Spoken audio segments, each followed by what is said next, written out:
Bismillah, alhamdulillah. Filosofiya жана психология түшүнүктөрү адамдарды Аллахтан алыстатат, имандан алыстатат, балким ширкке, куфрга алып барат. Буга көп деле акылдын кереги жок. Магия утра дейт. Магия деген бул сикыр, сикыр харам. Эту книгу хорошо дополняют, дейт Брайан Трейси. Выйди из зоны комфорта, жизнь на полной мощности, будь лучшей версией себя, мечтать не вредно. Барбара Шерк. Эде көп сөздөр бар экен, майдаленбей эле коеюн, тоготор жерине өтөйүн. Аффирмация эле дешет. Мына аффирмацияга бир эки мисал келтиришиптир. Мухаммед Али боксердун сөзүн келтиришиптир. Повторение аффирмации ведет к вере. А когда эта вера становится глубоким убеждением, тогда все и начинается. Бул сөздү Мухаммед Али айтканбы, айтпаганбы билбейм, балким айткандыр. Вы будете оставаться неудачником до тех пор, пока не будете убедить свое подсознание в том, что вы и есть успех. Сделать это можно с помощью аффирмации. Этот метод действительно работает. Флоренс Шин, американская художница и писательница. Америкалык сүрөтчү менен жазуучулар адамзатка жашоону үйрөтөтмүш.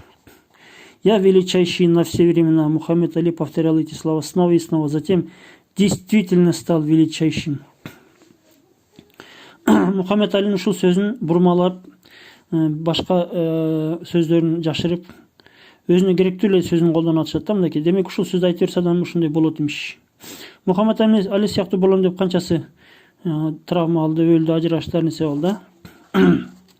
Бирок Мухаммед Алинин акыркы өмүрүндө жакын Альцгеймер менен ооруп калгандагы сөзүн элдер билбейт экен да. Ошол сөзүн мен азыр сунуштайын, ошого бир ойлонуңуздар. Анан ар кандай философия, психологиядан алыс болгула. Философия, психология адамдарга иманды таанытпайт, Аллахты таанытпайт, динди точно үйрөтпөйт. Помните, как говорил Мухаммад Али? Я величайший. Во время нашей встречи в Рияде он уже страдал болезнью Альцгеймера. Ему было трудно говорить, но медленно он еще мог общаться. Он сказал мне: знаешь, лучшее, что произошло со мной, это болезнь Альцгеймера. Не будь этой болезни, я так и ушел бы в могилу, считая себя величайшим. А ведь это ширк. Аллах остепенил меня. Я не был величайшим. Он остепенил меня. Взгляните на себя. У кого-то уже не хватает зубов, волосы выпадают, тело быстро устает. Но наша душа, наша личность никогда не умрет. Она вечна. Тело — это просто вместилище души.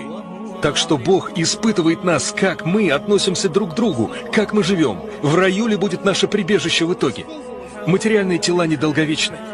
Это здание будет еще стоять здесь, когда человек, который его построил, умрет. В истории Англии было много королей и королев, все они мертвы. Один умирает, другой приходит. И мы не останемся здесь навсегда. Нам ничего не принадлежит. Даже ваши дети не ваши. Ваша жена не ваша. Вы не собственники своей семьи. Так что я пытаюсь сказать? Самое главное в твоей жизни случится, когда ты умрешь. Собираешься ли ты попасть в рай, в ад? И это уже категории вечности. Так что я буду делать, когда закончу боксировать? У меня осталось 16 продуктивных лет, и я собираюсь подготовиться к встрече с Богом.